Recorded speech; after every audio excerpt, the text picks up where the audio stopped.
today. The topic for our session today is body, brain, and behavior, the neurology of experiential coaching with none other than Amanda Blake. So Amanda, and Mandy is how she is normally called. So we will be kind of addressing you as Amanda or Mandy as you feel comfortable. So Amanda is the author of an award-winning book called The Body is Our Brain, and the creator of the Brain Body is Equal to Brain course on the neurobiology of experiential learning. In addition to teaching about the art and science of embodiment, she works with progressive leaders worldwide to help them become their best, enjoy life more, and get into a higher state of contribution. Once an internationally competitive athlete, Amanda also is skilled at cultivating high performance in herself and others.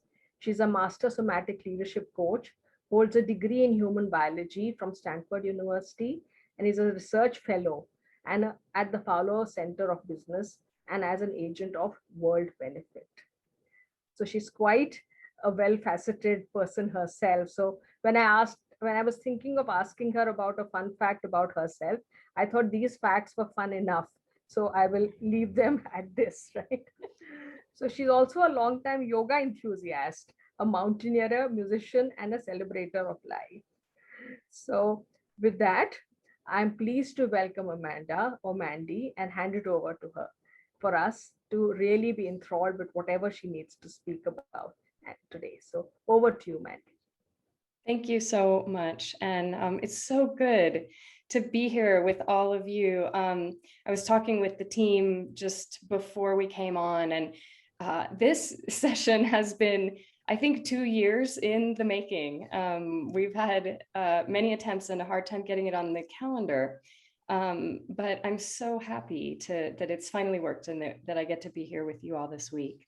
So what we're going to talk about, and not just talk about, but do today, is experiment with how we can embody social and emotional intelligence.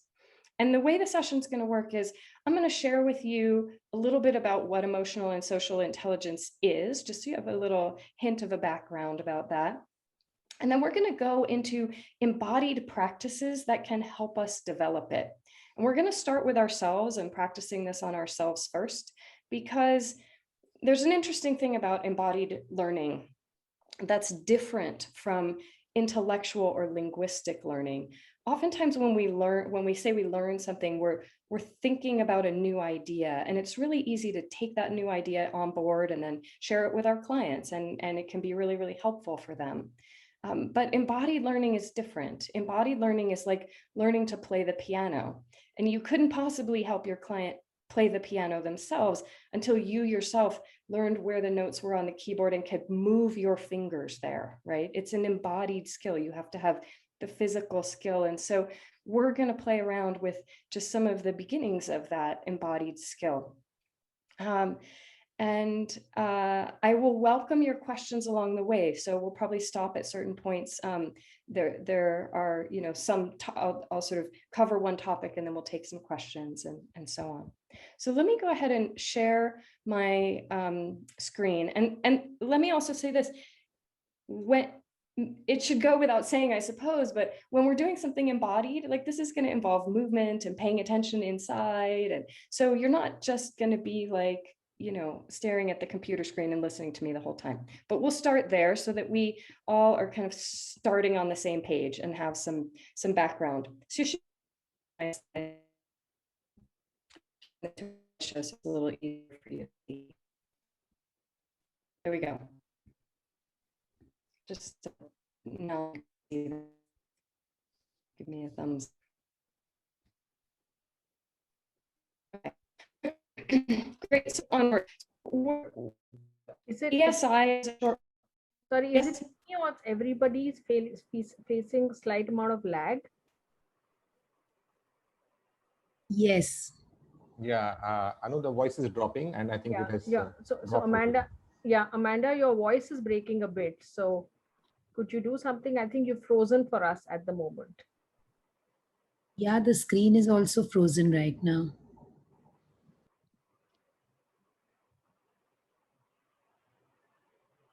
Yeah, actually, she said she's not in the place where she normally is.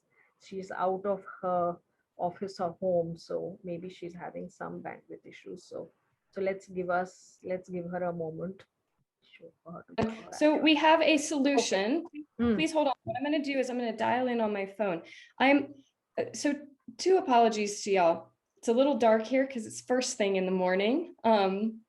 Just 6 o'clock now, and apparently I don't have very good wireless. I'm not in my own office, so I wasn't aware of that, but I can take care of it real quickly by switching to phone audio, and you will always be able to hear me. So just give me a moment and I'll do that now. So actually, you're pretty fine now, Amanda. We could see you and as well as hear you very well. So that, I think that's good. I want to make sure that we don't have another interruption. So you know, Zoom nearly quit on me there. So let me just dial in. I think it's a good idea. And I apologize, y'all, that this is happening, but this is our era, I guess, that we deal with these kinds of technical challenges along the way. and as you said, we'll go with the flow. So we're absolutely okay with whatever's convenient.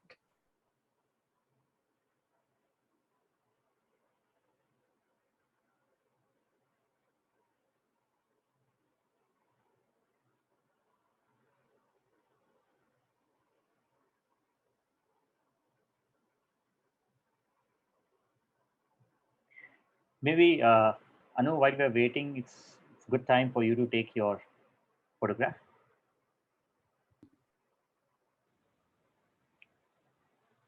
Okay, you all should be able to hear me now pretty clearly, yeah? Yes. Oh. Good. Yes. And in my experience, once you're done with my own, even if the video drops or something like that, we'll still be able to, you'll still be able to hear me. So thank you for your patience. Let's get underway. Okay, so we were just going to start off by talking about what is emotional and social intelligence and why it matters. And I'm not going to go into the detail on this slide other than to say there's been a great deal of research over decades about emotional and social intelligence and how important it is for, screen's jumping around, how important it is for leadership success and how important it is for life satisfaction, right? So it's actually makes a huge difference for us in our lives. But what is it? Like, if that term gets thrown around, at least here in the United States, what does it really mean?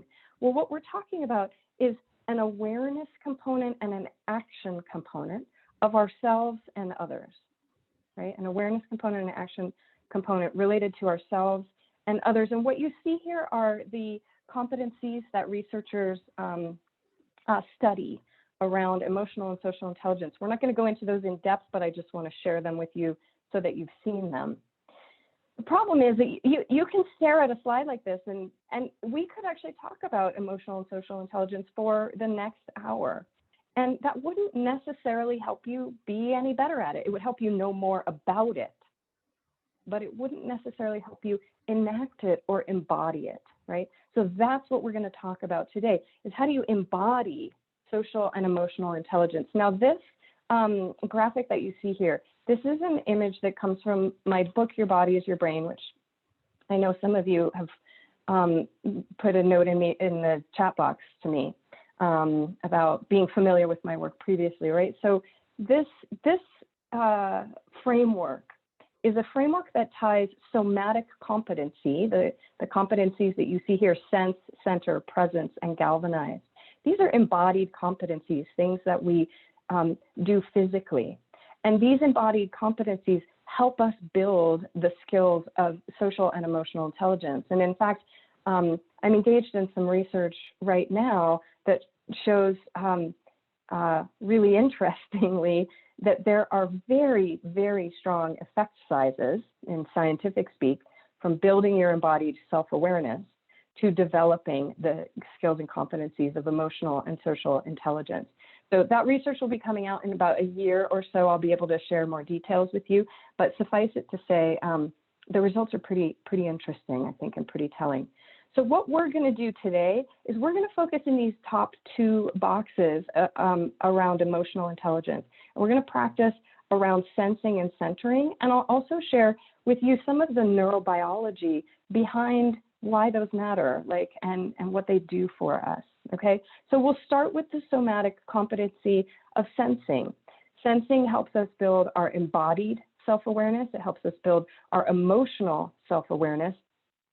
And our emotional self-awareness is a pivotal competency. So when that grows, all the other emotional and social intelligence competencies also grow. And so it's really pivotal. So that's why we start here, because as we learn to sense ourselves more physically, we develop not only a deeper embodied self-awareness, but also a deeper emotional self-awareness. It brings along all of these skills and competencies that help us be better leaders and live more satisfied lives. So this is where we are on the model, right? We have two kinds of self-awareness.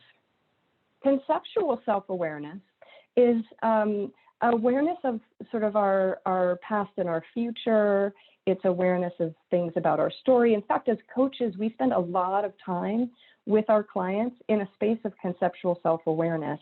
And it's incredibly powerful to do that, right? We ask them to reevaluate their narratives or to think about what their values or their beliefs are, right? And kind of articulate those things. So conceptual self-awareness is awareness of ourselves, but it's rooted in language. It's very abstract. It's kind of explanatory. And really the gift of conceptual self-awareness, because it can take us to the past and the future, the gift is a combination of learning and vision, right? With conceptual self-awareness, we can learn from our past. We can set a vision for our future. But embodied self-awareness is quite different. Embodied self-awareness is the self experiencing itself. It's based in sensing and feeling and acting. So just right now, take one hand in the other and squeeze your hand like this. Yeah, exactly. And just notice that your hand is being squeezed. Now you could think about your hand being squeezed, but see if you can actually sense or feel the pressure,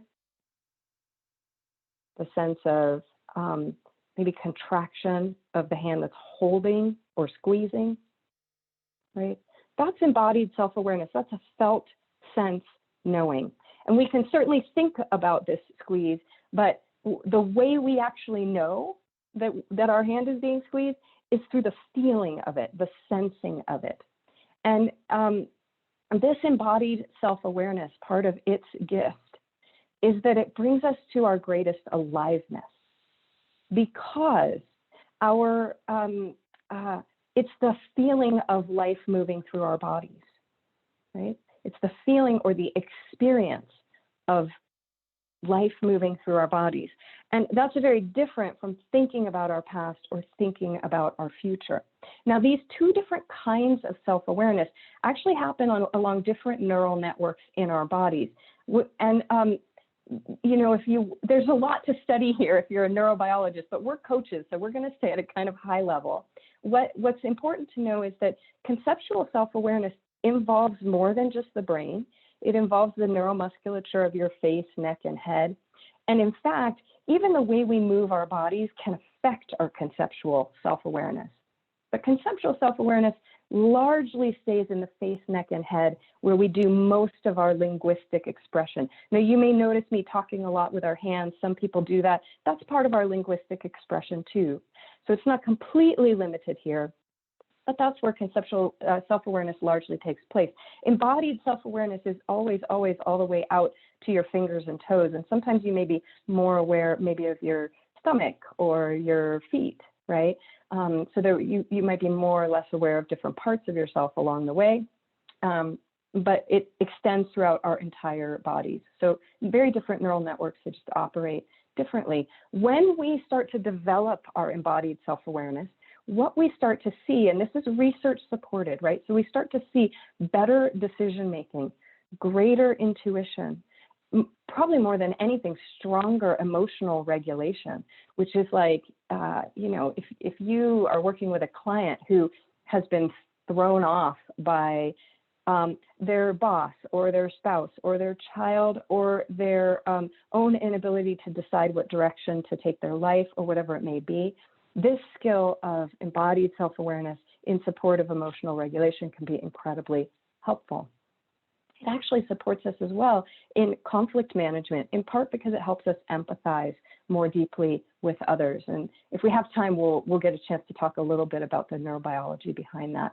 And if we don't have time, you can read about it in my book. So feel free to find that if useful. Okay, so we have 3 different channels on which embodied self-awareness occurs. Our 5 senses, right? And our 5 senses are what are known as our exteroceptive senses, where they help us perceive the world around us, right? So sight, vision, smell, taste, touch, all of these are help us perceive the world around us. And because of that, they operate really fast. Now, all of our nerve cells are communicating in nanoseconds, microseconds. But these ones communicate faster because we have to be ready to kind of respond to the world around us. And that's in contrast to our interoceptive sense. Our interoceptive sense is our ability to feel inside our own skin, to feel ourselves viscerally, right? And not just viscerally, but as I was saying, sort of all the way out to our fingers and toes. And this interoceptive sense plays a really important role in signaling to us our emotional responses to events, right? So if you've ever had an experience where, well, let's take public speaking, because a lot of people find that an uncomfortable thing to do, right? So if you ever had an experience where you had to give a presentation, and prior to doing so, you found your heart beating really hard, that's your interoceptive sense, right? So it communicates with us. We actually have the same way we have eyes, ears, mouth, nose, etc. We have different interoceptive organs, including our heart and our gut and our connective tissue, our fascia and our lungs and so on. So interoception is our ability to sense the space inside, and proprioception is our ability to feel our body's position in space. So if right now you just notice and notice the fact that you don't have to look to do this, you just know in a felt sense way where your right shoulder is in relation to your left knee. And if you move, like you cross your legs or you stand up when you were sitting down before, right? If you move, you'll notice that position, if you're paying attention, between your right shoulder and your left knee changes, right? And you know that in a felt sense, embodied way. So this embodiment it's a way of knowing, right? And what we're going to do today is we're going to start by playing with the ways of knowing of interoception and proprioception. So in order to develop this sensing competency, so that we can thereby develop all these other useful benefits in our lives, we need to know where to look. And generally speaking, widely speaking, we haven't really been taught. So here's how our neurobiology works. We've got thermoreceptors, nerve cells that tell us about temperature. We've got mechanoreceptors, sort of like mechanical, right, that tell us about pressure, like that squeezing of the hand, right? Mechanoreceptors, specialized nerve cells that tell us about pressure or openness. And then we have mechanoreceptors and chemoreceptors that tell us about movement. So sense the chemistry in our body, what I sometimes call the biochemical jazz. And that movement can be like that beating heart that I was talking about before, when you might feel nervous about something, or it can feel like the movement of your breath, or it can feel just like a tingling or a streaming or a pulsing inside of you, right? So these are sort of like the chunks, the reading, writing, arithmetic, the ABCs. This is sort of like how our body speaks to us in an interoceptive way. And let's play around with this. What we're going to do is we're going to look at temperature on a spectrum, cool to warm. We're going to look at pressure on a spectrum, how tight or contracted do you feel, or how open, expanded do you feel. And we're going to look at movement, how still or how active. Now, there aren't value judgments on these. I want to be really clear, right? This is just information for us. So cool to warm, tight to open, still to active. And what I want you to do, I'm going to stop sharing my screen, is I just want you to pay attention to yourself inside right now as you're listening. Yeah, and just notice kind of like what your background state is. Warm, cool, tight, open, still, active. And there might be specific places in your body where you feel particularly warm or cool, for instance. Or you might not notice much temperature, but maybe you notice a sense of heaviness or a sense of lightness. Now, I'm going to just say a few words, ordinary words. And what I want you to do is just notice how that background state changes as I say these words. No. No. No.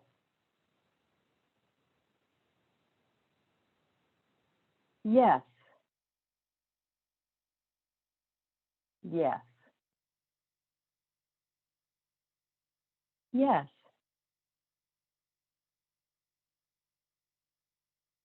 So here's what I'd like to do. I'd like to see in the chat box, go ahead and put your embodied responses to the word no. And I'll go ahead and bring back up our slides so that you can remind yourself, what happened when you heard the word no? Yeah, startled, sense of danger. See if you can name this on these 3 dimensions of temperature, pressure, and movement. See a lot of fear, right? For sure. You weren't expecting that, maybe. So still, tightness, right? Stuck maybe is a form of tightness. See if you can, shoulders tighten, that's great, Shankar. And if you can kind of identify the place in your body where you felt cool or warm, tight, or more still or open. Yeah, heartbeat accelerated. These are beautiful. Nina, a hot, restless summer afternoon for no, and a gentle, cool rain drizzle for yes. That's beautifully poetic. One of the things that's really, really interesting here, we're going to do yes in a moment, but let's stay on no for a minute. A couple things to notice. One, it's actually really challenging for us to go to sensation words, right? It's a little bit easier to say fear or agitated or I withdrew, right? Which are emotions and actions.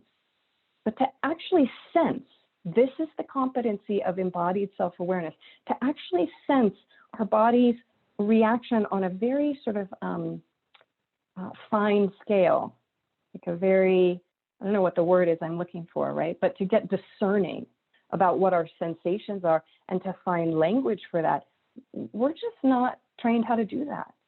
It's really actually uncommon and it can be challenging. So if you're not sure and you go, I don't know, I didn't notice any temperature change, that's okay. I want to say like, great, you're as designed, right? But we're here to learn. And one of the things that we can learn from this is that, it's actually really challenging to do this thing that has so many benefits. And yet it's learnable. It's very much learnable. So I want to look again at yes. So I'm going to put yes in here and put your embodied interoceptive responses to yes. Were you more cool or warm? Were you more tight or open, active or still? And what kind of sensation words can you use to try and describe your response to yes? Cool, open, still, yeah, flow, relief. Yeah, relief is good. That's more of a emotion word, positive and free, more emotions. And yeah, okay, so pretty, I want to say, yes, tight, strangely so. Okay, we don't all have the same embodied reaction to anything in life, right? And one of the other things that I want to point out here is that each one of us, while there are some themes, like yes tends to be, people's reactions tends to be a little bit more open than people's reactions to no, that's not always the case, right? And in different situations, you can find yourself tightening up where you would expect yourself to open and relax, right? And you might find yourself puzzled or bewildered about that. Well, that's potentially interesting, helpful information.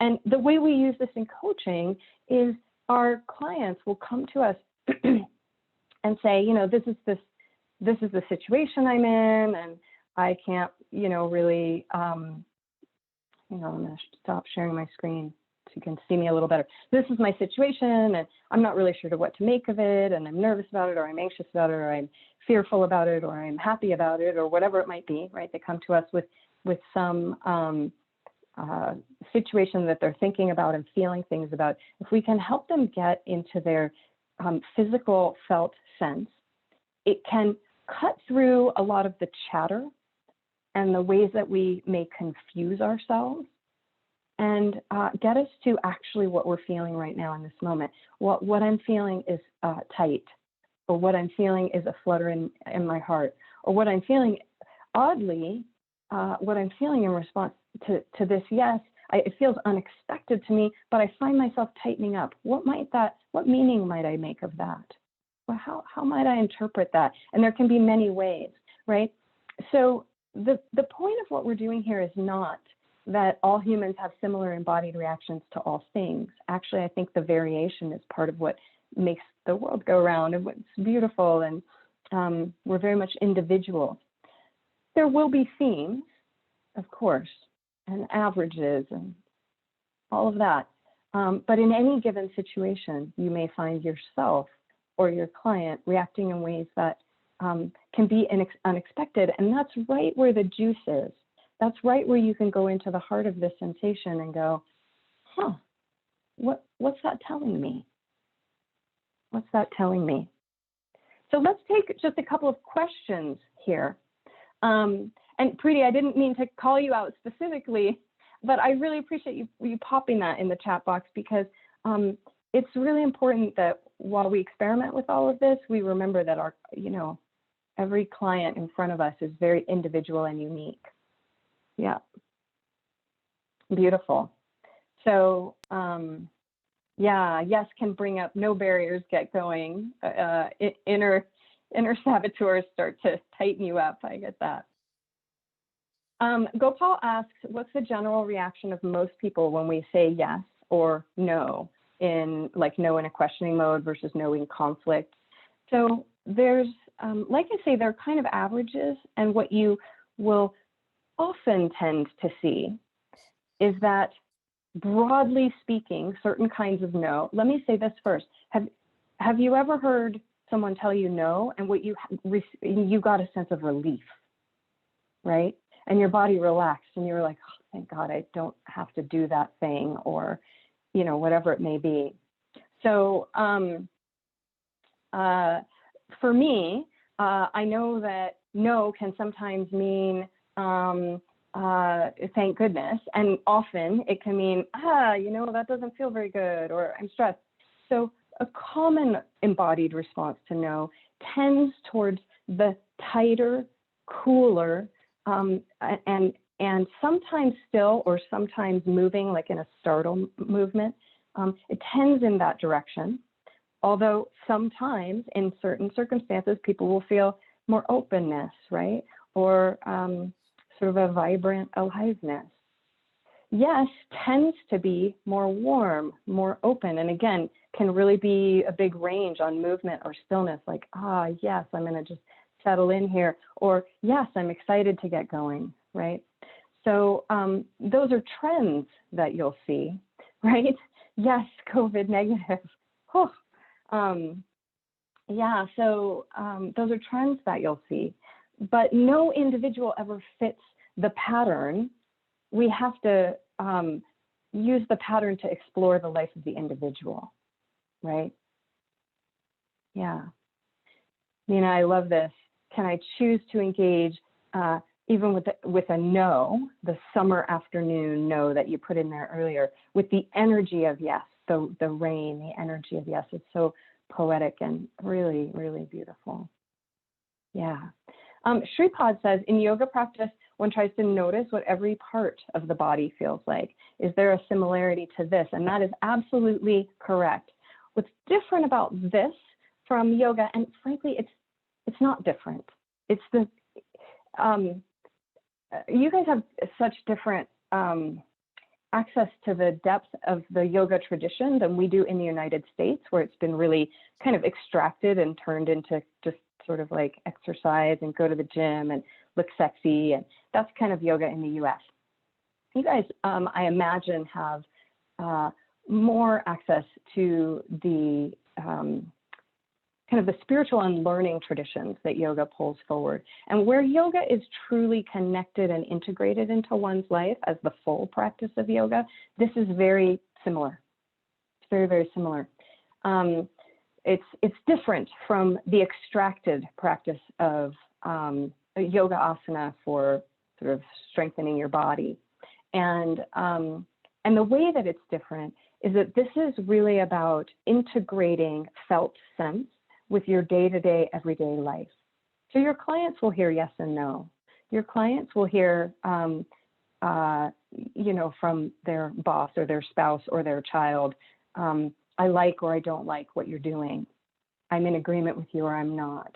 And that will produce all kinds of complex embodied reactions. When we can see that in the moment, when we can engage, you know, we ourselves in our own lives, and then eventually support our clients as we get better and better at playing the piano, right?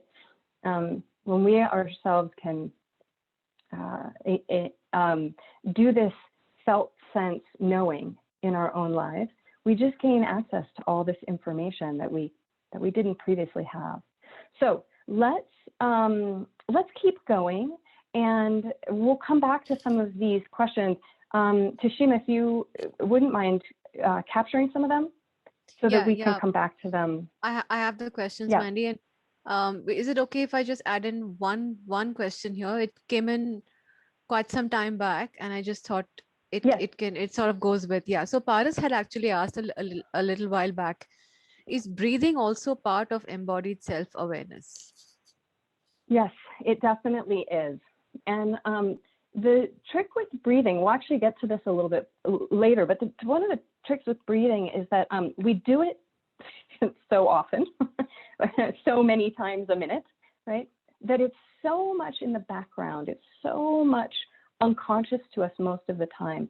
Bringing it conscious is incredibly valuable, but it can also be really hard to do because it's always ongoing and can be, the value of that is it means you can tap into paying attention to your breathing at any moment.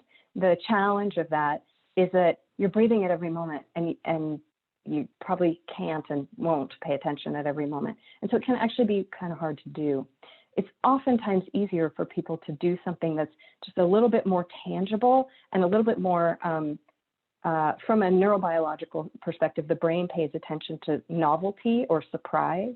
So when you pay attention to something that you're not doing all the time, that can actually kind of catch your attention better or more.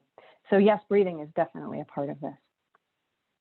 Thanks, Mandy. Let's move on. Let's keep moving. So we're going to do a similar exercise around proprioception. So proprioception, I said that's, you know, your shoulder in relation to your knee. That's our felt sense of where our body is in space. And this here we'll be able to tie this, I think, a little more clearly to some of the kinds of things you do as a coach when you are helping someone with their whatever challenge it is that they're up against. So proprioception, we could break that down into 3 ways that we know where our body is in space. One is posture or comportment, just sort of like the way that we hold ourselves, right? One is gesture, the way that we're moving. I can move really fast and be really agitated and have a lot to say with my hands, or I could be sort of thinking about things and be a little more languid and slower, right? So there's something about our gestures that conveys and evokes something in us. And then there's something also about our structure. If you go ahead and just hold your shoulders up around your ears, like as if you had been surprised, and just hold like this for a minute and keep holding it. And then imagine that you spent 40 years like in this shape, in this physical shape, right? And just feel what it does to your breath and like what it does to maybe something like a background sense of anxiety, right? And looking at me, do I look a little bit anxious right now, right? So when we get something wired into our structure, not because we were congenitally born that way, but just because we something in life startled us enough times that we're just holding or bracing our shoulders or our belly or our fists to fight, right? If we've got that kind of holding in our body and our structure, that can actually be constantly sending subtle messages to the brain about our background mood state. So all of these are elements of proprioception. Today we're just going to talk about posture. And the thing that I want to point out is that we live in a three-dimensional world, and we are three-dimensional physical beings. We are four-dimensional in the sense that we live in space, the three dimensions of space, as well as the dimension of time, right? But here we're just going to talk about the three dimensions of space. And those are up, down, right? This is true for every physical object you see around you, as well as your own body. There's up, down, your length. There's side to side, which we could think of that as right to left, but here I want to introduce the thinking about it as wide. So I could be, even as you're looking at me now, standing really wide or narrow, right? And you can just see a little bit of a difference in the width, right? Or gathered in. Now, sometimes that's a little harder to see, but you can often really feel it inside. And then of course we have forward and back. And there are lots of reasons why we might find ourselves leaning forward. Some people chronically are ahead of themselves, right? And some people are always slow to decide, guilty of that here, right? And leaning back for one reason or another. It doesn't always have that meaning. So here's what I want to do today. I'm gonna invite you to think about a recent situation that was disappointing to you. And I promise that I won't leave you here long, but I do want you to take on the feeling of disappointment, and for real. And you can do that by just imagining this situation that disappointed you, right? Just bring that into your imagination. My mouse keeps getting lost.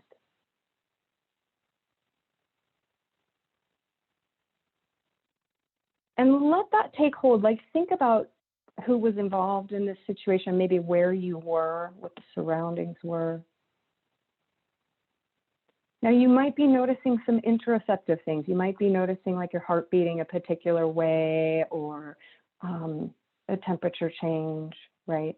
So you might notice that. But what I want you to pay attention to here is disappointment. Disappointment. Go ahead and put in the chat box what you notice about up, down, narrow, wide, forward, back. How does disappointment show up in your body?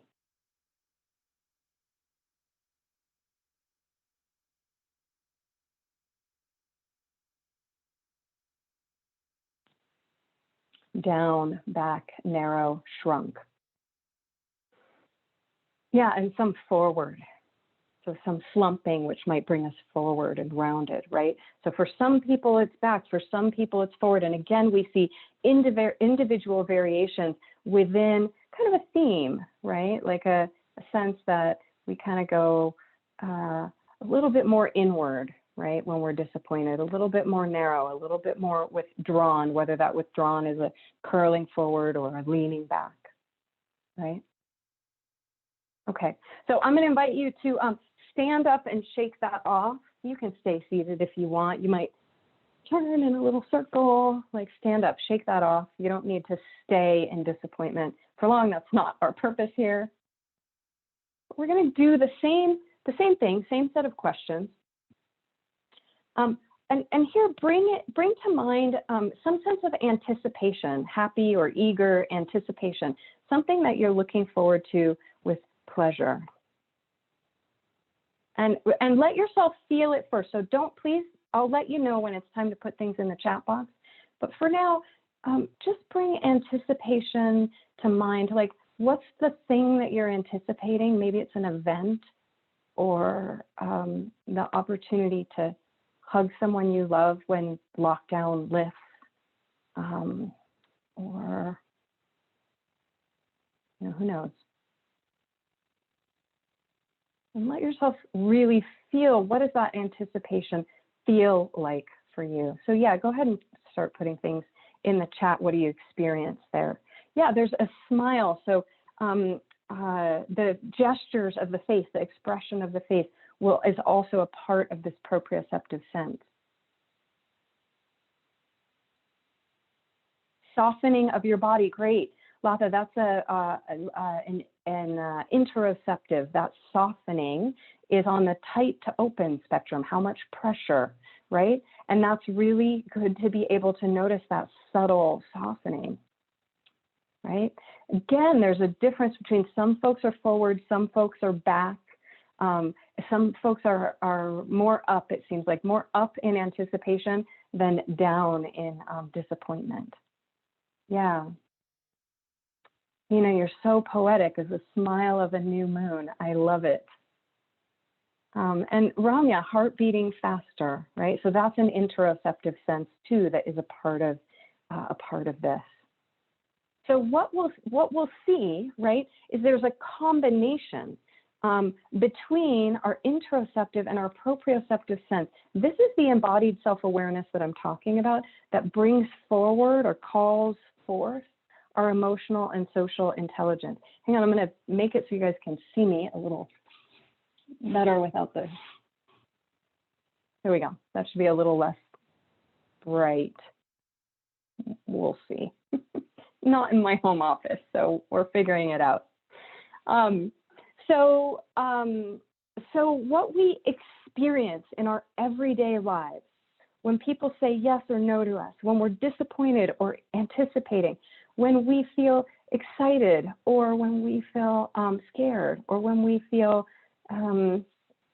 like when we feel ready, right? Like there's something we want and we're ready to step into it, but maybe a little nervous about it, right? So we're doing something very simple here that kind of gives us a chance to extract this and study this.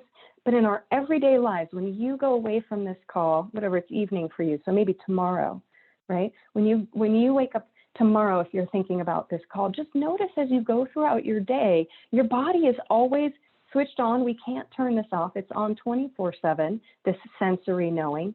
And it's always telling you something, right? Oh, this situation, my reaction is to feel tight. This other situation, my reaction is to feel soft and open. This situation, my reaction is to feel the smile of a new moon, right? And we get to know ourselves on a whole different level and in a whole different way when we start to evoke our sensory knowing.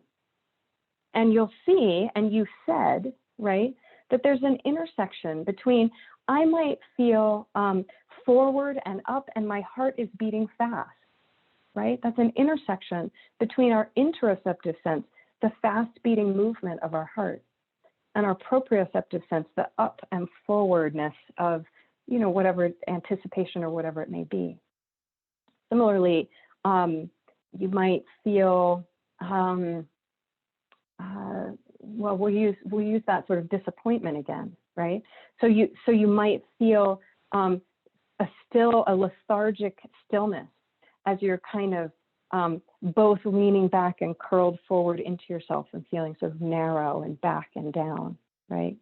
Like that could be a sense of disappointment. So there's in our lived experience, there is an integration between this interoceptive, proprioceptive sense, as well as our conceptual awareness, our story about the situation. This is all integrated very deeply. But we pull it apart here so that we can start to understand it a little bit better and see it more clearly. So, great. Let's take a few more questions right here. and then we'll come back around to talk about centering. So Tashima, do we have, I know we had some questions held from before. Yeah, you took, I think you took all the previous questions, Mandy. Okay. So let's prompt the audience to ask some new ones. Okay, guys, new questions in the chat box. New questions about this experience of proprioception, or maybe the integration between proprioception and interoception. And while you're gathering those, I'm going to try and get a little bit out of the sunlight so you can see me a little more reasonably. We'll see if this improves matters at all. All right. Okay, so I see here's a question from Himani. Himani says, does coaching have the scope to deal with proprioception for someone with hunched shoulders hardwired due to anxiety or something else? So great question. The answer there is no. And what I think what you would want to do if you had a client or you yourself felt like, oh, there's a structural issue in my body that's actually making it difficult for me to make this next move in my life because it's holding me in anxiety or whatever it may be. If that's the case, then you want to have a relationship with a good body worker in your area, or help your client develop a relationship with the right kind of body worker in their area so that they can work to change that structure over time, right? Does standing tall lead to more confidence, Shripad asks. Is there a scientific basis for asking someone to adopt a posture that positively affects their emotions? I saw a note earlier about Amy Cuddy in the chat box, and I don't know what it said. But this question of standing tall, or she writes about power poses and has a very popular TED talk about power poses. And some of that work has been called into question, right? It can be very actually controversial in the scientific community. So here's what we know and what we don't know. We do know that when we make changes in the position of our body, our perception changes. We know that really confidently in a number of different ways, right? So we've seen that in Amy Cuddy's research, and where her research has been challenged is primarily in the capacity to replicate some of the hormonal changes that she reported on. But the psychological changes in the sense of confidence, those actually not only have gone unchallenged, they have been supported by additional research. So we know that we change our internal sense. Gosh, I want to get myself out of the sun so you guys can see me. We know that we change our internal sense, and we also know that when we have or experience different emotions, our bodies change. Our bodies change in response to that. So science supports both of those things. It doesn't necessarily support, or we haven't been able to find subtle hormonal changes from making a 1 minute or a 2 minute change in your body or the way that you're standing, right? So, so I think that's helpful to understand that this can change us psychologically.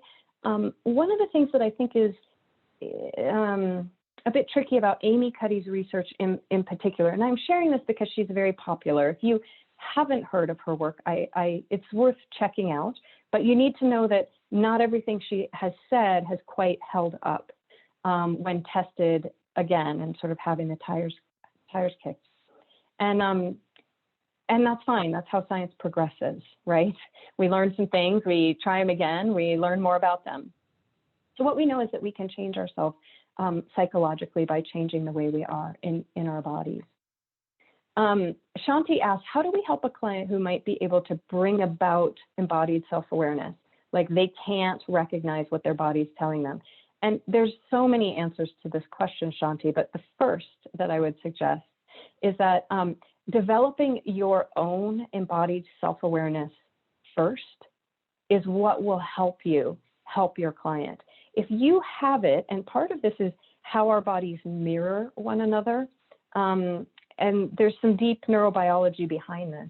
But part of what we do is we sort of unconsciously, and this is switched on 24/7, and we can't turn it off, but we will unconsciously kind of mirror the person that we're with, or the person across from us. We'll either fall into step with them, or with someone that we're not as connected with, we might never fall into step with them, right? And so when we have deeper embodied self-awareness, even without words, our clients' bodies start to learn from that. So that's answer number one. Answer number two is helping your client develop distinctions, in other words, language around sensation, is really, really important. So here's an example. There are people in the world called sommeliers. I actually never knew this until I was like way into adulthood, and it's a long and actually very embarrassing and hilarious story about how I found out, but we'll save that for another time. Sommelier, right? They know a lot about wine. They're like the experts about wine. You guys probably all know this. I was very surprised to learn this. I know nothing about wine. If I drink a glass of wine, I'm like, oh, it's red wine. Like, that's about as far as I can get. I'm like, that's not white wine, that's red. You know, and the sommelier is like, oh, it has a, I mean, I can't even come close to what they say, right? It has a nose of da-da-da-da and hints of cinnamon and, you know, all these things. The reason that they can describe the wine in such greater detail than I can is because they have language and they've learned how to discern between different sort of very subtle differences in different flavors, right? And that's an embodied skill. And it's embodied skill that's supported by having language or distinctions. If you can help your client develop language or distinctions, and once again, this is where you need to play the piano before you can teach them to play the piano. What are 15 different words between warm and cool? And how can you tell the difference between them? Right, so we don't just have two settings of temperature. Sometimes it's sweltering. Sometimes it's frigid, right? Maybe not very many places in India, a few spots, more often sweltering, right? So what we feel, finding the language, the words to describe, like a sommelier would describe wine. So can you describe your internal experience with a lot of richness and detail? As you learn to do that for yourself, you can help your clients learn to do that for themselves. So you have to first embody it and then develop that language. That would be my answer. And it's kind of a long answer to that question. Oh, Preeti, thank you. It says I'm well visible. That's good. I mean, this is just like the sun's in my eyes, so it's annoying me a little bit. Good. Okay, let's carry on. We're gonna, oops, that's the chat. What I mean to do is be sharing my screen. So you want a couple of more questions? Yes. Yeah. Oh, are there more questions that I missed? Yeah. Let's hear them. Yeah, so there was a question of how do you help a client who cannot recognize what their body is telling them? Yeah, I think that's what I was trying to respond to with the answer around develop your own embodied self-awareness and develop language distinctions so that you can describe it in great detail. If you can do that for yourself, you will be able to help your client feel themselves more. Okay, and there was finally a question from CN which says, I can see a link between this and the saying that words only constitute a very small part of the communication that happens between two individuals. So how can we actually use this understanding to improve deep active listening? Yeah, that's a beautiful question. So that deep active listening, okay, I'm going to share, we're going to jump ahead for a minute in response to that question. Let me do this. I want to get out of screen share view. Okay. I'm going to come over here and talk a little bit about presence. So the somatic competency of presence. So a reminder, this is the awareness part in relation to others. and it's part of what our presence is part of what helps us experience or enact empathy, right? And I talk about presence to understand how I talk about presence.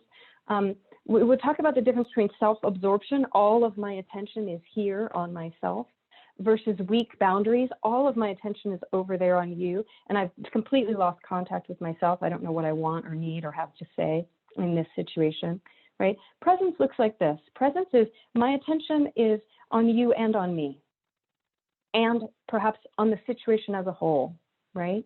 Broadly.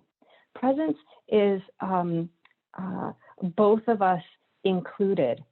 And this presence requires a really deep embodied listening. So when we're talking about embodied self-awareness, right? Interoception, I'm not going to go into all these brain areas that are depicted here, but what I want you to really notice is just take a look at these images, right? I'm not going to share all the detail, but just take a look at these images and these proprioceptive images.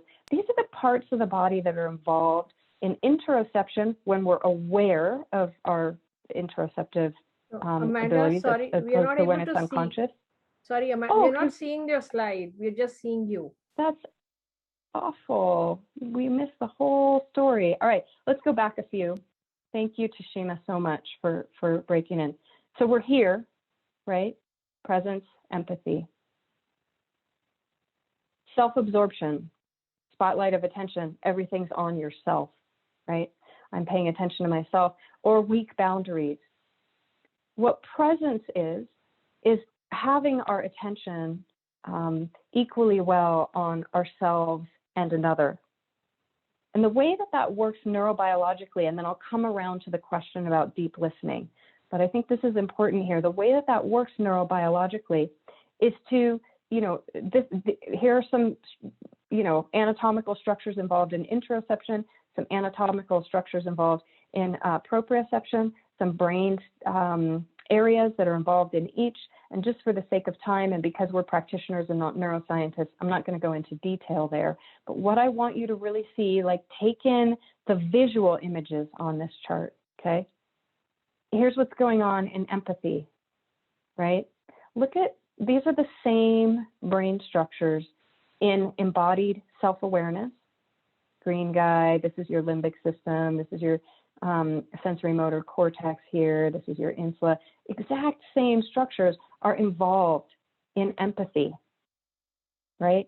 And so what that means for us as practitioners, what that means for us in terms of deep listening, is that when we learn to listen with all of our senses, in other words, we learn to listen in an embodied way, we listen in a felt sense way. So of course we're listening with our ears to the story, but we're also feeling, sensing how our client's yes and no hits our body. Now they're not saying yes or no, they're saying, I'm anxious about this situation, or I'm trying to figure out what direction to take, or I've tried and failed and I need your help, right? Or I'm so excited and I want to celebrate this success. So that deep listening is the interoceptive and proprioceptive exercises that we've just done together that allow us to sense ourselves on the inside while listening to another. That's what presence is, right? Let's come back to this. That's what presence is. If we can sense ourselves on the inside, deep in our own embodied self-awareness, while listening to another, that's that deep listening. Does that seem to respond to the question there, Tashima? I don't think I saw the question, so hopefully. Yeah, Mandy, thanks. Yeah, good. I see Nina is requesting permission to unmute and speak, and I'd love to hear what you have to say, Nina. Can we do that, Tashima?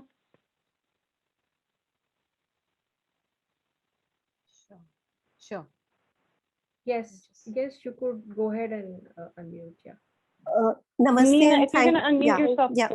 Namaste. I'd love to see your Namaste, face if you can bring yourself on video. I'm really sorry if I put on the camera, I'll lose the connection. I'm at a No very problem. big signal location. It's my loss entirely that I can't meet face to face with you. I just wanted to share that and also in fact ask that is in Indian philosophy there's a lot more emphasis on the sixth non-bodily sense, which is the instinctive or the intuitive sense. Yeah.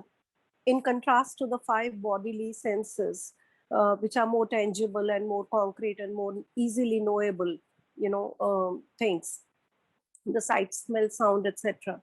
And there's also emphasis on the fact that each of the bodily sense also has an intuitive sense of its own.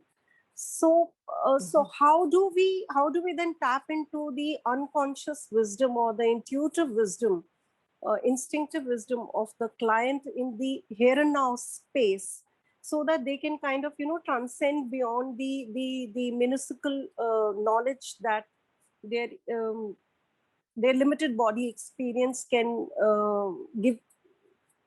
make them aware of. And especially because sometimes they tend to interpret, we all tend to interpret our experience in from the narrow filters of the recent, the setbacks or the traumas or the adversities that we have been into. So then we tend to miss on the larger message of the embodied experience. So how do you then make a dance or an interplay between the intuitive senses and the bodily senses happen in the here and now space? So no small question, Nina. Thank you for that. Two things I want to. Gosh, there's so much I could say in response to that, but let me share this, which we've already seen. Right, we've already seen this slide, and what I want to highlight here is the intuition part. When we develop our embodied self-awareness, we actually deepen our intuition. And it's not our topic for today, but what I'd invite you to do, I'm pretty sure that on the Embright website, and I'll put in the chat box at the end the link to the page of free resources. I'm pretty sure we have on there a recording of a talk I've given a number of times called "Can You Really Trust Your Gut?" And it is about the neurobiology of intuition and how intuition functions in a bodily way, an embodied way. Alaka, you're right, chakra system holds many clues. There's a great book that may interest you by a woman named Anodea Judith. And the book is called, I think it's called Eastern Body, Western Mind. Eastern Body, Western Mind. And if I have that wrong, Tushima, you can snag me after the call. I'll make sure that I have the right one. But what she did, which was very interesting, is went through Western developmental psychology and the chakra system and kind of married them together and said, as we develop as children, our chakras can get thrown off in one direction or the other. And it's really just a brilliant synthesis of that, of these two systems of thought, right, about what makes us human and how we can best be human. So back to your question, Nina, our intuitive capacities are embodied capacities.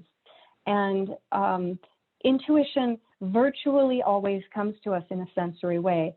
So we're accustomed to thinking about intuition as like a voice in our mind or maybe a visual image that we get. But very, very often, and studies of intuition have shown that very, very often our bodies will respond intuitively, and that many people get their intuitive hits in a felt sense way. There's actually interesting research out there that shows that our heart will respond to, if you're showing random images, computer generated on a screen, one image and then another and then another, and then, and they're all just sort of boring scenes of whatever. And then there's a scene of a car accident, right? Both our body and our brain actually respond to that upcoming image that's being randomly generated that hasn't been shown on the screen yet. They respond in advance. The heart responds like, I don't remember the the specifics, but it's something like if the brain responds 1 second in advance, the heart starts to respond 3 seconds in advance of that image being shown on the screen. So there's a way that our bodies are just tuned into deeper streams of the unseen fabric of reality around us. And I don't think we understand everything about how that works by any means, but it is a great and fascinating mystery that I'm lucky to get to spend my life exploring. Thank you so much. I'm so feel grateful that you took up this question, and I was kind of little skeptical whether I should ask it here or not, because I know that this did not entirely belong to the session, but it just came up. Thank you so much. You're welcome. And I don't imagine you're alone. Intuition comes up a lot as a question as we start to talk about these things, because it's deeply related. So I would point, those of you who are interested, I would point you to that Can You Really Trust Your Gut on the Embodied website. And I'll just put in the chat box now where you can find the free resources. That's where you can find those. Okay. I kind of want to get a read from you all, because there's two directions we could go here. So what I had planned to share was a little bit about centering and the neurobiology of centering, and what centering is, and some things that you can do to develop psychophysiological coherence inside yourself. At the same time, it seems like we have all these really interesting questions coming up. So I'd kind of like to get a read from the group. Maybe you can just put in the chat box centering or questions. Which would you prefer? And we can go whatever direction you would like. Okay, overwhelmingly centering, so let's do that. Let me get to the right slides here, hold on. All right.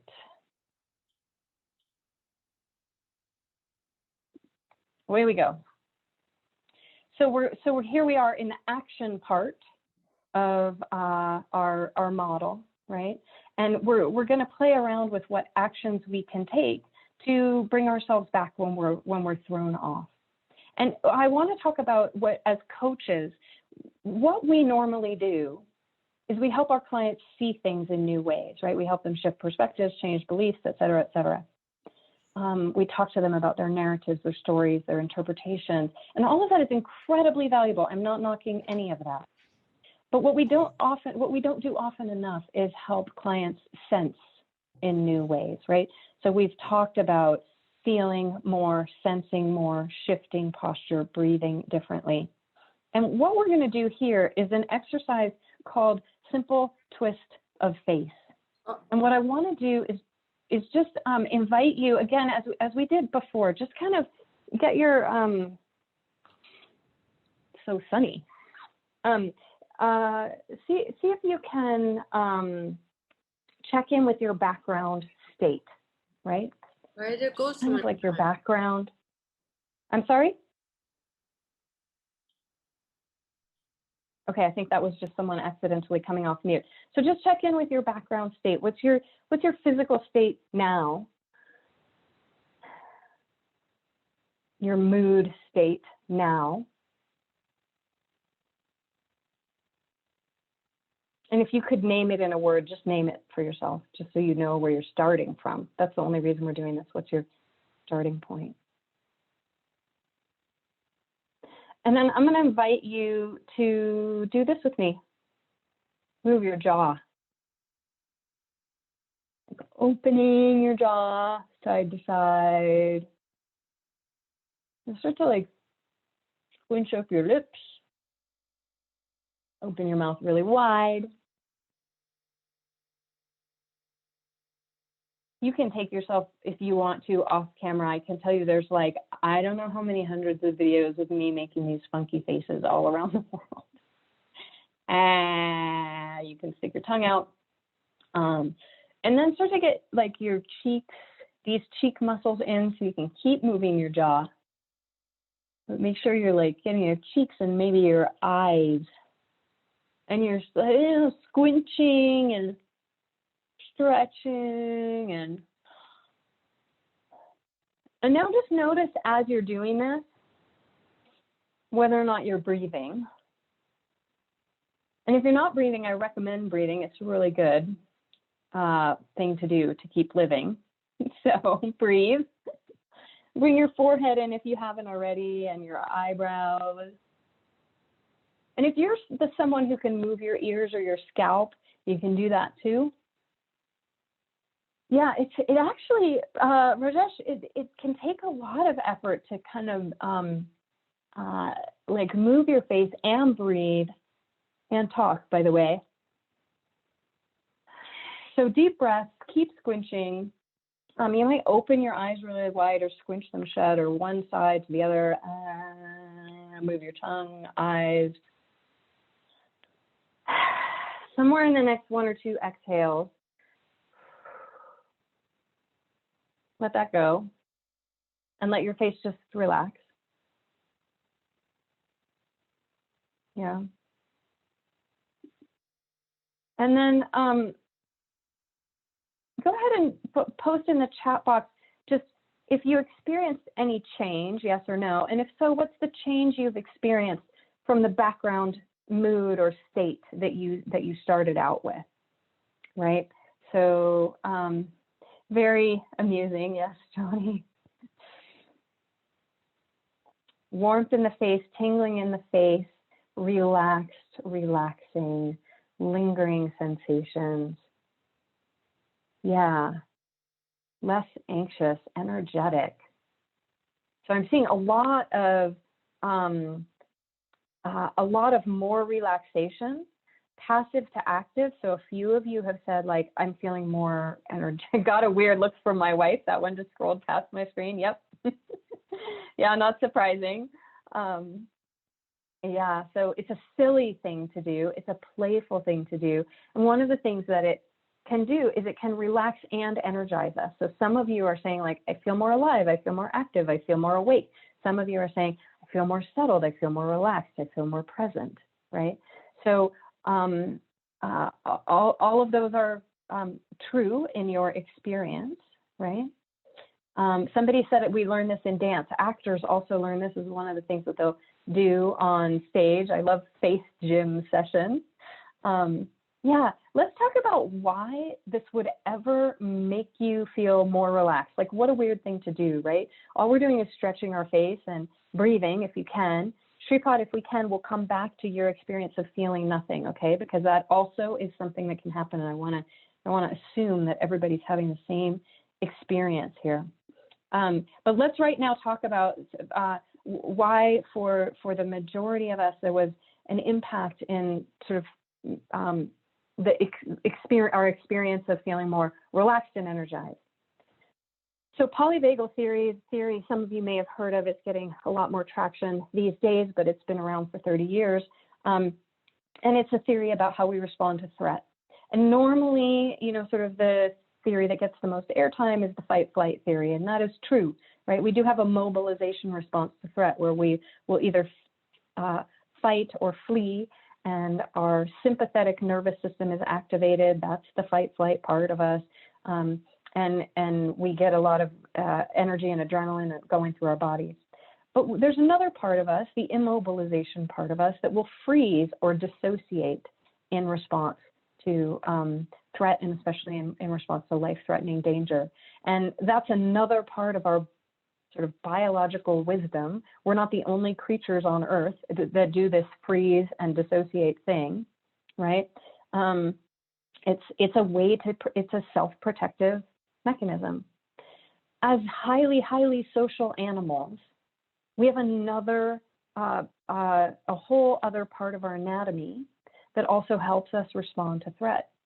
And that's our facial neuromusculature, which is tied right in to those parts of us that will either freeze or fight or flee under pressure, right? And I said earlier that we'd talk about the breath. This is one of those places where we can calm ourselves down always by taking a deep breath, but we rarely remember to do it when we most need it, right? When you're about to sort of shout at your teenager, right? Do you remember to take a deep breath? If you do, you're you're more highly evolved than I am. No, I think it can be very hard for us unless we've practiced a lot. And there are many practices that we can do. And if you do, that's good, that's valuable. But often it can be hard to remember. This face stretching thing is something different that we can use as an intervention or as a practice to develop a relaxed sense of aliveness, because that facial neuromusculature is tied into our whole embodied systems for responding to threats. And because it's under, but what this means, voluntary and autonomic control, obviously we can move our faces around however we choose to and however we please, but most of the time, like the breath, we're not really conscious of what's going on our face, right? We're just reacting to things. Most of the time we're not paying close attention to what's going on there.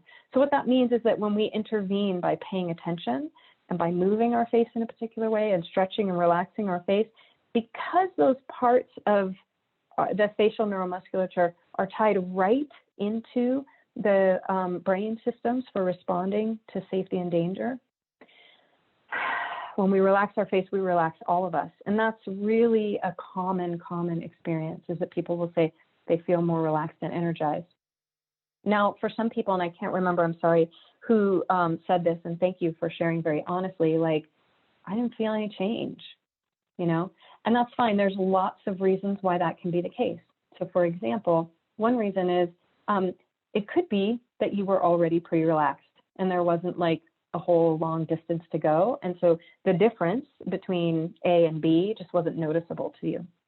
Another thing that can happen is that because most of us have not necessarily been, and I don't know if this is the case, I don't know if any of these are the case in your specific case, right? I'm just giving some generic reasons why I or a client of mine might sort of go like, oh, that didn't really do much for me.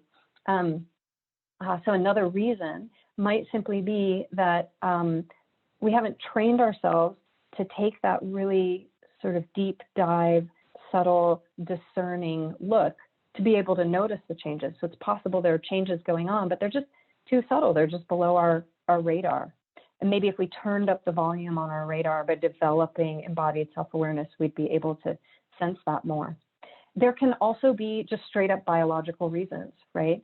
We're all built differently. We're all wired differently. And sometimes people will have, a strong connection from A to B, but a weak connection from C to D. And that's fine. That's just part of the normal human variation, right? So it doesn't mean anything's wrong with us. So there are lots of reasons why, and this is why I started out by saying there are themes, but there's really important individual variation inside of those themes. And so it's just important to know that and to kind of honor that individual variation. And we have the opportunity to kind of help our clients develop deeper embodied self-awareness so that they might, feel themselves more. But if ever you're playing around with something and it's like not really landing for your client, that's fine. You can move on. So let me just say one more, I think, important thing, and then we'll move to some final questions. So I want to talk about what centering really is. So this is like something that I showed you that could be an intervention.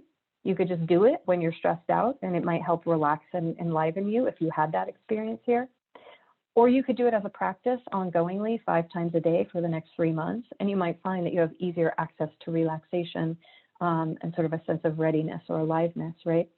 So centering is, there's so many different ways we can get there. What it fundamentally is psychophysiological coherence. What we're doing is we're bringing our rhythmic systems of our body, heart rate, respiratory rate, brain waves, and so on, into a coherence, a rhythmic coherence.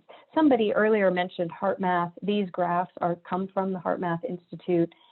They do really interesting work around kind of researching this state of psychophysiological coherence and different ways that we can evoke it. So one of the ways is appreciation. Just put your hand on your heart and think of somebody that you love, right? Appreciation is one way we can center ourselves. And there are many, many ways that we can come back into psychophysiological coherence. For some people, it'll be going on a run. For some people, it'll be going to a yoga class. For some people, it'll be stretching their face or taking a deep breath or standing tall, right? So many ways, but the key point here, there are two words, right? Psychophysiological is one word, but it's two concepts. It's body-mind, it's whole self, right? So to center, we need to not just think differently, but be differently, feel differently, sense differently in our bodies. And coherence, that connectedness or rhythmic, or sort of an orderly rhythmic sense inside of ourselves. So body, mind, orderly rhythms, right? That's what centering really is. And there are many, many, many ways that we can get there. And what I want to point out is we know that stress is a physiological response, right? Centering is and must and has to be physiological as well, right?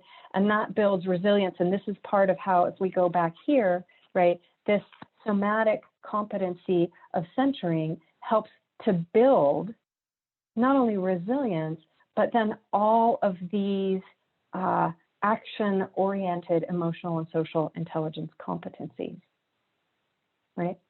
So, okay, I know we only have a few minutes left. There are probably more questions, and I know that Tashima, you all have some things you want to say in closing.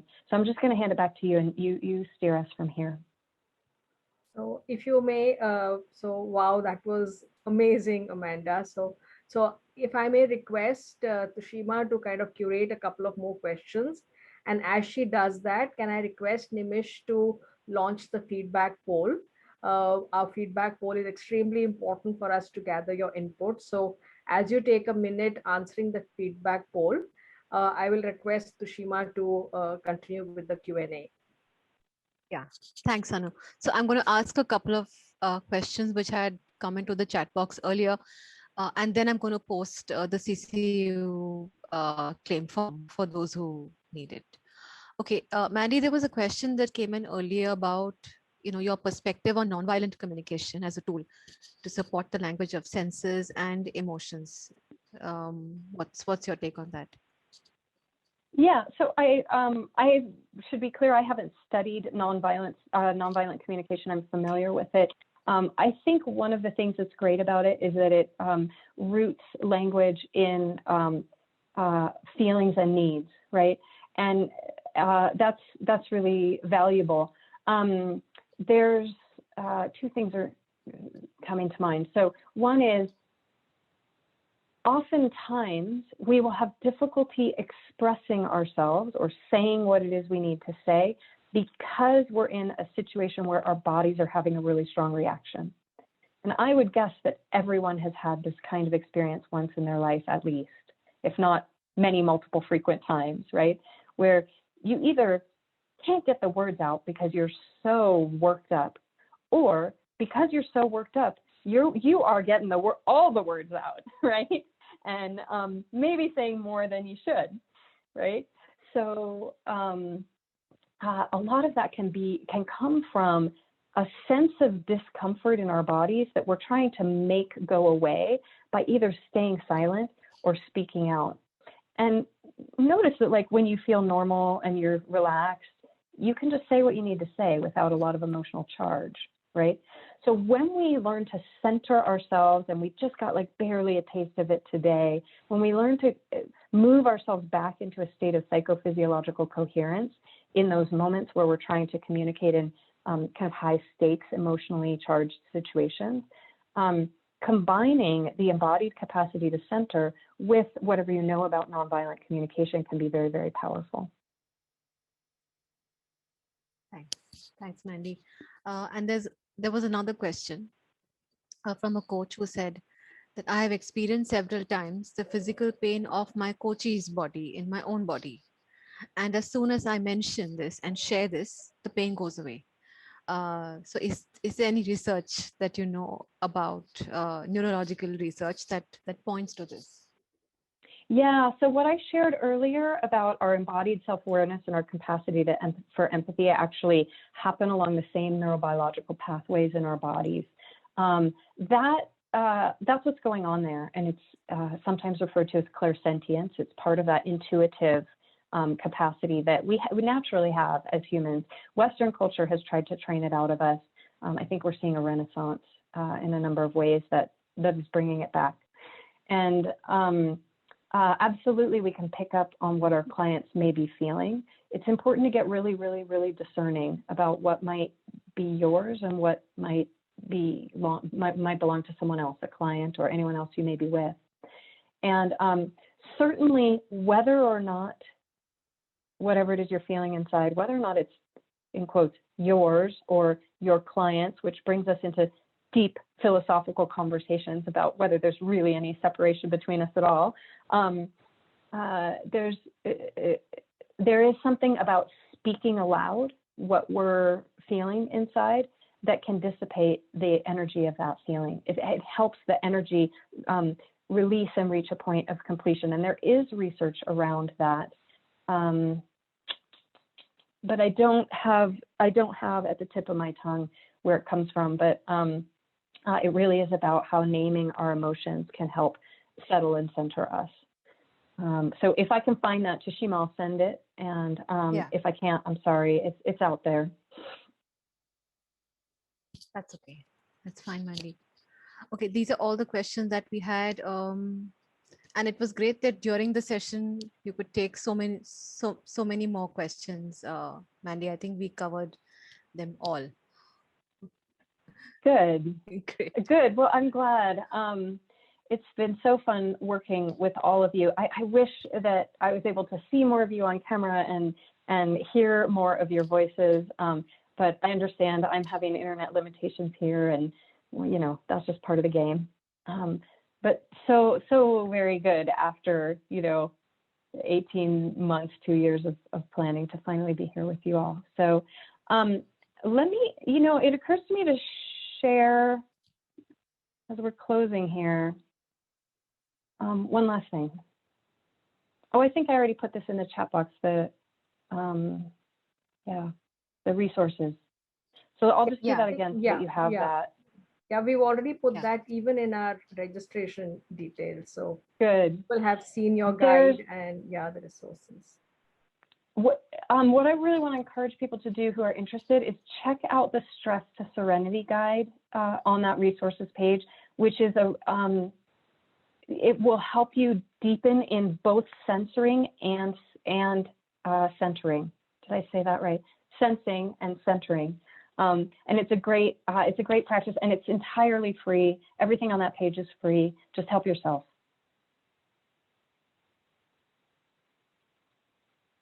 Anu, you're on mute.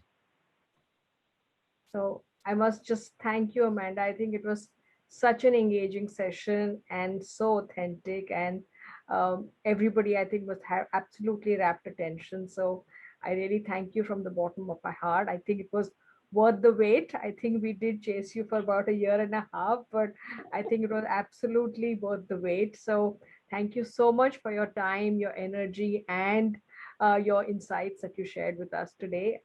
And really, from the entire ICF Mumbai chapter, we're really grateful for you having spent this time with us today. Yeah, and especially getting up and logging in at 5 a.m. for this session, Mandy. Hats off to you for that.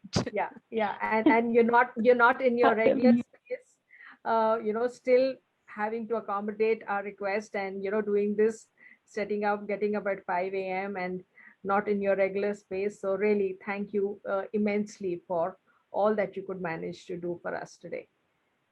So as we are, well, I just want to say, go ahead. Thank you so much for inviting me. That's all. Thank you. So as we are ready to close, and we do have the CCU form, which has already been put up. So those of you who want to use that, I'm sure you would have kind of utilized that, save it, or save it on your browser, and please fill in the details and send it to us within the next 24 hours. We also have a networking and a sharing session immediately after this session. So please feel free to stay back. We would love to hear your learning and whatever you kind of gathered from our session today. And I also would like to ask each one of you to now come back on camera if you wish, because we will take a customary group photograph. and we will then want to close the session after that. So if I could invite everybody, whoever is there, to please get back on camera and allow me to take a little photograph for us to keep this moment in our archives.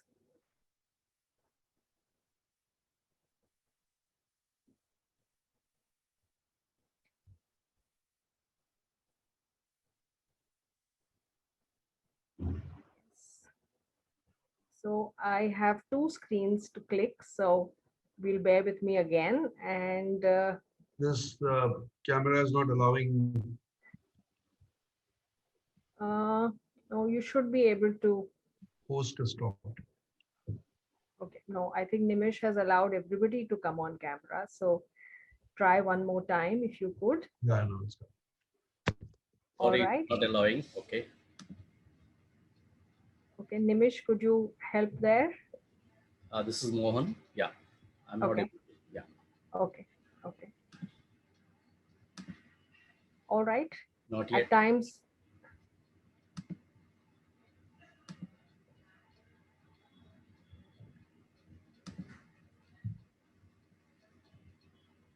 All right, we'll make do with whatever. Oh, there you are. Yeah, thanks a lot.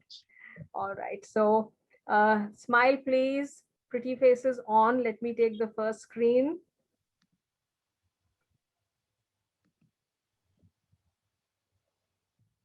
Yes, let me go over now to the second screen.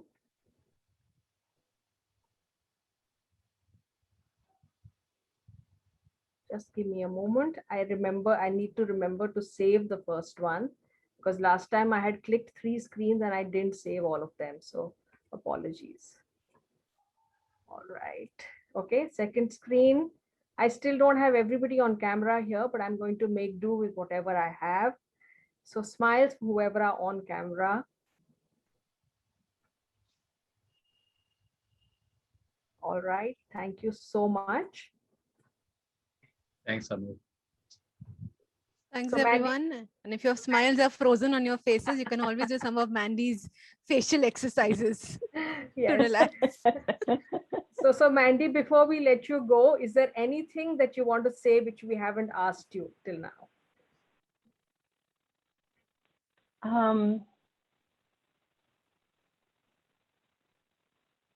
If this has engaged you, if this has captivated you, I just encourage you to keep learning here. I have found it to be the most powerful tool that I use in my coaching. It's not the only tool that I use, but it's the most powerful tool that I use. And I think it has such promise for making individuals and the world better. So I think that's what I would close with. I just think there's a lifetime of learning here and so much promise. And if it captivates you, please, I invite you on the journey. With that, we thank you one more time, Mandy. It was an absolute pleasure to host you today. And we look forward to many more sessions as your time permits.